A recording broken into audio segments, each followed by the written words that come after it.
পারে। শীতল কপাটকে এখনো পর্যন্ত লোভ দেখায়নি তৃণমূল থেকে টাকা পয়সা বা কোনো কিছু?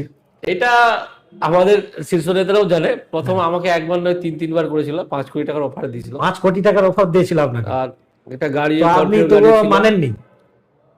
একটা স্করপিও গাড়িও দেওয়ার কথা ছিল। হ্যাঁ। আমাকে আমার মিসেসকে 2টো চাকরি দেওয়ার কথা ছিল। আচ্ছা। মানেনি। এর কারণটা হয়তো আপনারা একটু কম বেশি জানেন। দেখুন, আমরা রাজনীতি করতে এসেছি মানে কি টাকা লুটতে এসেছি এটা নয়, আমরা সমাজ সেবা করতে এসেছি।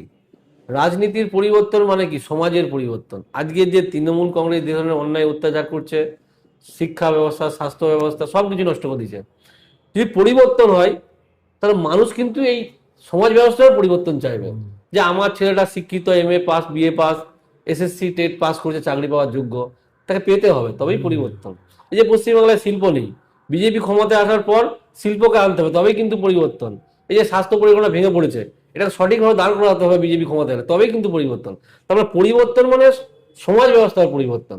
তো আমরা এই পরিবর্তন চেয়েছি। আমার মধ্যে এটাই ছিল যে আমি তৃণমূলটা কেন করব, যে তৃণমূলটার মধ্যে কোনো সমাজের পরিবর্তন হয়নি, নিজেদের পরিবর্তন হয়েছে, সমাজ ব্যবস্থা ভেঙে পড়েছে।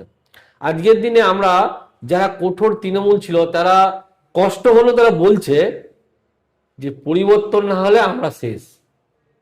যারা কঠোর তৃণমূল, পুরনো তৃণমূল যারা, হ্যাঁ কঠোর তৃণমূল যারা ছিল, বলতে তো কষ্ট হচ্ছে, কারণ তৃণমূলকে জন্ম দিয়েছে, বলতে কষ্ট, কিন্তু তারপর স্বীকার করছে পরিবর্তন না হলে শেষ। তার মানে কি এই জন্যই তারাও বলছে যে CPM আমলে আমরা পরিবর্তন করতে চাইছিলাম এই কারণেই, যেখানে অন্যায় অত্যাচার হয়েছে, খুন হয়েছে, ধর্ষণ হয়েছে, মহিলারা একটার পর একটা মহিলাদেরকে খুন করেছে, ধর্ষণ করেছে, তারপরে শিল্প ছিল না, সঠিকভাবে চাকরি দেওয়া হতো না, সেইগুলো কিন্তু তৃণমূল আসার পর আরো একই রকম ভাবে বেড়েছে।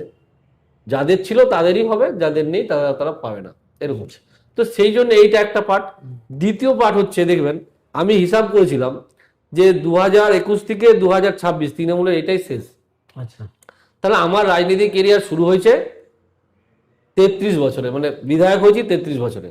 তাহলে 33-এর সময় 5 যোগ করলে 38, তাহলে 38 বছরে আমার রাজনীতিক কেরিয়ার চাপটা বন্ধ। তাহলে আমি যে সমাজের উন্নয়ন করতে চেয়েছি, সমাজ সেবা করতে চেয়েছি, আচ্ছা, সমাজের পরিবর্তন করতে চেয়েছি, তাহলে আমার মধ্যে কিছুই থাকবে না। তাহলে মানুষ আমাদেরকে ভুলে যাবে। যে এসেছিল বিধায়ক হয়েছে, আমরা বিধায়ক করেছি, আশীর্বাদ করেছি, কিন্তু সমাজের কোনো কাজ করেনি, তাই নিজের স্বার্থের জন্য নিজের লোভে তৃণমূলকে বিক্রি হয়েছে। তাহলে এই সার্টিফিকেটটা মানুষ দিত, কিন্তু আমি এই জায়গাটা ভেবে চিন্তেই আমি কোনোভাবে পদক্ষেপ নিইনি। আমি এইটা ভেবেছি যে মানুষ আমাকে আশীর্বাদ করে যতটা পারবো মানুষের জন্য করবো। সুযোগ যদি পায়, আমি প্রকৃত যে জনসেবা কাকে বলে